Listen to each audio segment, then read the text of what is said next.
The natural gas market initially pulled back during the week but rebounded strongly, once again pressing against the $3.75 level. The zone between $3.75 and $4 remains a key area of resistance and could continue to present challenges, though the weekly candlestick shows notable strength. What stands out is that the recent support appears to stem more from increased European demand for US LNG than from domestic fundamentals. While the usual seasonal demand slowdown is likely on the horizon, current market focus seems firmly on export activity to the EU. Analysts said mild weather expected to last through late May should keep heating and cooling demand low, allowing utilities to continue injecting more gas into storage than normal for this time of year. Meanwhile, gas stockpiles are currently around 3% above the 5-year average and continue to increase. Some analysts suggest that mild weather conditions could enable energy companies to inject a record volume of natural gas into storage this May. The current monthly injection record stands at 494 billion cubic feet, set in May 2015. Based on current forecasts for the period from May 9 to May 30, injections are expected to total 446 BCF, putting the market on pace to potentially challenge or even surpass that record. Nevertheless, prices continue to climb, fueled by expectations that the roughly 15% decline in U.S. crude futures so far in 2025 will lead drillers to scale back oil production.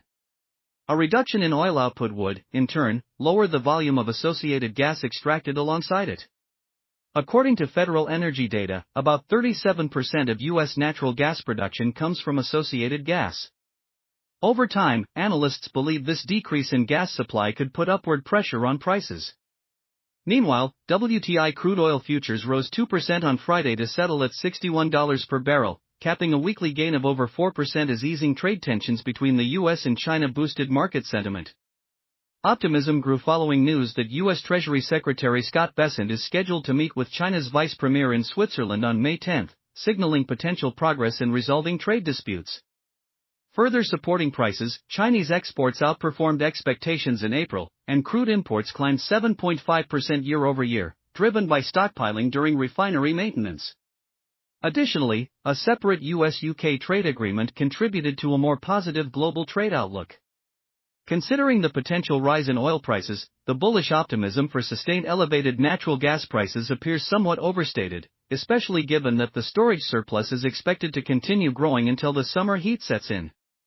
At the same time, the bulls' hope for an exceptionally hot summer remains a wildcard and may not materialize this year. The tropical Pacific is currently in ENSO-neutral conditions, which typically bring near-average wind patterns, rainfall, and cloud cover, reducing the likelihood of extreme weather-driven demand. On a larger scale, we can see that the natural gas trend turned bearish after 5 consecutive months of increases. Another key factor is that natural gas investors remain pessimistic about the commodity's outlook, with short positions exceeding long positions by 45,177 contracts, accounting for 57% of the total. Additionally, the percentage of short contracts has increased compared to last week, indicating growing investor confidence in the sector's continued weakness. As we know, high prices often correct themselves, so a drop below $3 seems inevitable. However, pinpointing when that will happen is anyone's guess, unless, of course, they have a crystal ball. It's also worth noting that price levels above $2.70 remain highly profitable for gas producers, which may influence market dynamics moving forward.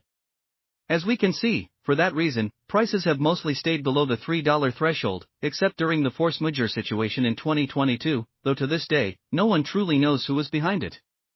Please like, subscribe, and comment to support the channel. See you in the next one.